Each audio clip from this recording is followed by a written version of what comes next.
हिंदू धर्म में 3 की संख्या आध्यात्मिक, आधिदैविक एवं आधिभौतिक सभी क्षेत्रों में विशेष महत्व जो है रखता है। ब्रह्मा विष्णु और महेश त्रिदेव हैं। 3 काल, भूत वर्तमान और भविष्य, 3 ही गुण हैं, 3 ऋतुएं, त्रिलोक। इसी त्रिगुणात्मक भाव को आधार बना करके यज्ञोपवीत का त्रिगुणात्मक तंतुओं से निर्माण और उसका त्रिवृत्तीकरण किया गया है। 3 सूत्र में मानवत्व, देवत्व और गुरुत्व भाव जो है निहित रहता है। इन्हीं की प्रेरणा, मार्गदर्शन और शिक्षा से मृत्युलोक से जिलोक की ओर जो है ऊर्ध्वगमन के लिए उपासना, ध्यान और सत्कर्म भाव मानव जो है अपने जीवन में अपनाता है। यही उसके निर्वाण के मार्ग को प्रशस्त करने वाला होता है।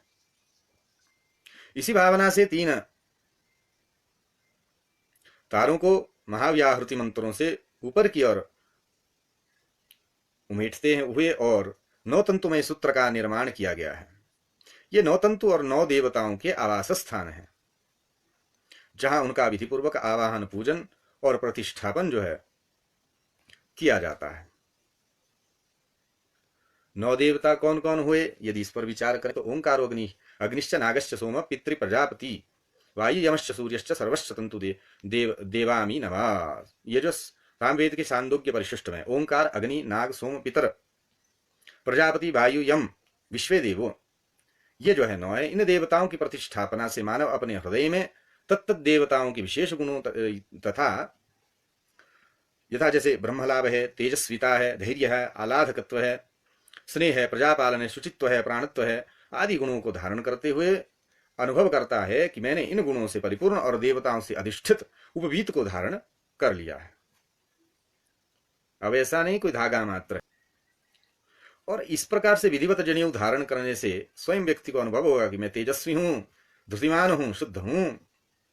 देवताओं की विद्यमानता और उसके गुणों को आत्मसात करने की इस अनुभूति से मानव के हृदय में उपजे मूल और मानसिक वृत्तियों को भी, कुवृत्तियों का भी परिमार्जन हो जाता है और मन से समस्त इंद्रियां विपथगामी ना होकर के जो है सन्मार्ग के प्रति जो चलने में जो है प्रवृत्त हो जाती हैं।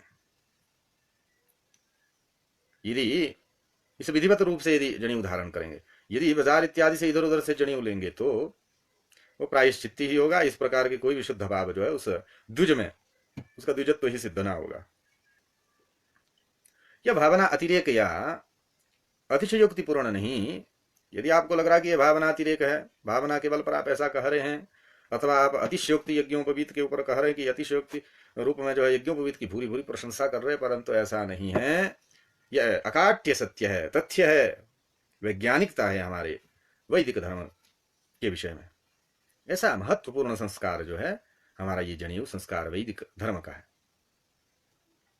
मनुष्य के मन में तो यह भावना रहेगी ही कि देवता के सानिध्य में पापाचार करना नरक का हेतु होगा, क्योंकि यदि उसे ये भली प्रकार ज्ञान रहेगा कि इस जनेऊ में तो इतने देवताओं का वास है, तो भय रहेगा, उससे पापाचरण कभी ना करेगा, अवक्ष भक्षण ना करेगा, आचारहीनता ना करेगा, ब्रह्मचर्य का नाश ना करेगा, नित्य संध्या वंदन करेगा, वेदाध्ययन करेगा और कभी भी प्रचन्न रूप से पाप ना करेगा।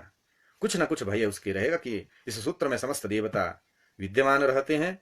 इस प्रकार से जो किसी भी प्रकार से वह जो प्रचन्न पाप अथवा प्रकट पाप करने से बचेगा।